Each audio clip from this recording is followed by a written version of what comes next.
I'm talking here with Rob again, and part 2 interview. We've been talking about what you've done so far, your 4 weeks of limited industrial action. Yeah. You're going to ramp it up though now. You're going to the next phase, a full out stoppage? I mean, not a total stoppage, but you're going to take some time out? So members here tonight again have been contemplating the prospect of doing the unthinkable for any senior leader or for any teacher for that matter, the unthinkable of considering whether or not they will have to close schools in regards to making the government and the department sit up and listen to their grievances. We've been absolutely clear from day one that any action that we take, we want to make sure that that is wholly or mainly affected, the Department for Education and has minimal impact on parents, on carers, on grandparents. But it's clear too that after weeks of industrial action, after a year of talks and prevarication, that ultimately now the patience has run out. And so what are you going to do? So tonight the mandate has been given, and it was a unanimous vote in there this evening that if talks with the department are to no avail, that by the end of March that we will be giving notice around potential industrial action, which could include the closure of schools. So that again is something that no teacher, no senior leader takes lightly. All of that is entirely avoidable. It's entirely avoidable if the political wherewithal is found, and if we can get some credible people with integrity back around the negotiating table from the employer side to actually sit down and find a resolution. Can I just ask you exactly what you're talking about? I mean, like half-day strikes, coming out, going to Tynwald, placards. Yeah. What sort of thing are you talking about? So again, it pretty much spontaneous from the floor this evening. The suggestion that on the last Tuesday before the Easter break, that schools are closed for that morning, in order that teachers, parents, and others can actually go down to the Tynwald to demonstrate to MHKs just their determination to get a fair reward. Because actually, again, this is about ensuring that we have the best teachers, the best leaders in the schools in the Isle of Man. It's the only way that we can guarantee the future, life chances and the prosperity of the nation as we go forward.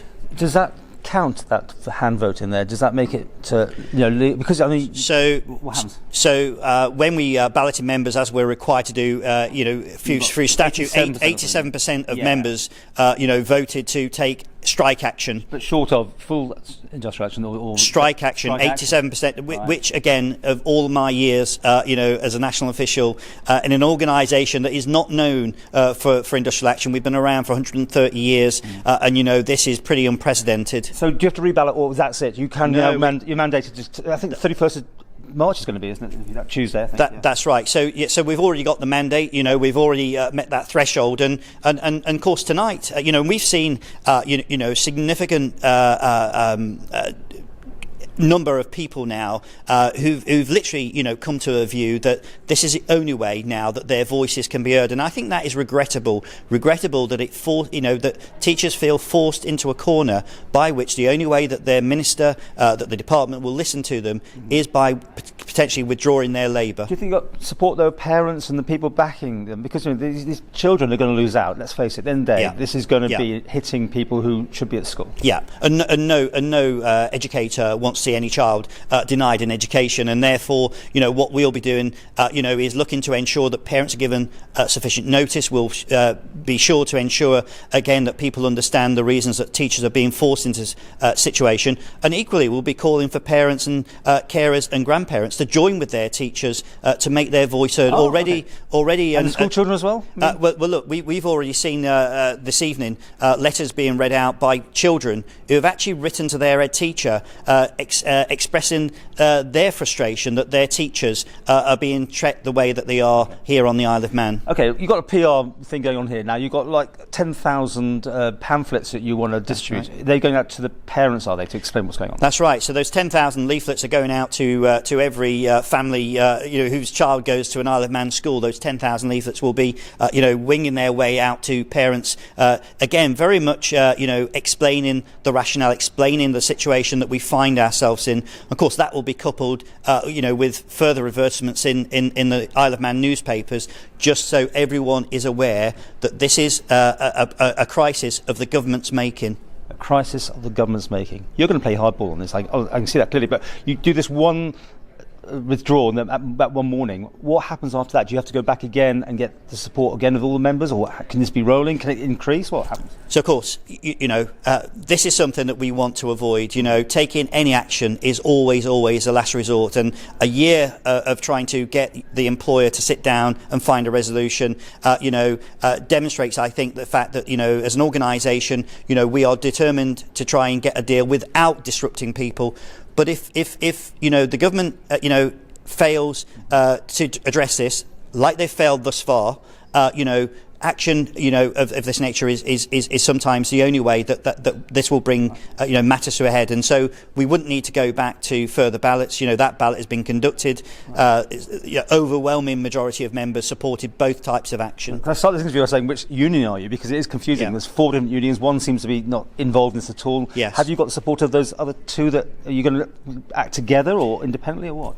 So, of course, you'll be aware that today, 24th of February, the NUHT have now joined the action. So that's 3 out of the 4 unions that are now coordinating their action in regards to action short of strike.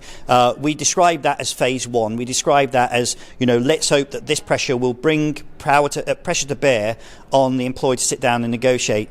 But of course, part of those conversations with our colleagues in those organisations is also, but if that doesn't work, if action short strike doesn't work, where do we go next? So, of course, we'll be discussing now, fresh from this meeting, in fact, this evening, with our colleagues in the NSUWT and ASCL, the mandate that NUHT members have given the negotiators tonight, and it's highly likely, therefore, that any coordinated action involving strike action would be with all of those 3 unions. Okay, we'll just finish with it's a question now of more talks. I mean, clearly you set quite a long distance there. Yeah. Are you expecting the phone to be ringing, and is the Chief Minister or Mr. Gugine, I mean, who do you expect to be hearing from? So our door is always open. We've said this, we've said it in every letter, the 3 letters I've written to the Chief Minister. We want them to sit down and find a way. As I stand here with you this evening, no date is in the diary for any further discussions with the government. We will renew our attempts through Manx Industrial Relations Service to open up those talks. Let's hope the employer takes us up on that invitation. But again, forever optimistic that we can resolve this. However, it's tempered with the fact that almost a year now, since we sat down with the department and with the Manx Industrial Relations Service, we are no further forward. And in fact, the positions of ardent tactics that have been displayed by the department, threats of deductions of salary, singling out individual school leaders, does not, for me, make the ingredients to resolving this dispute. So let's hope that now, people will sit up and take notice.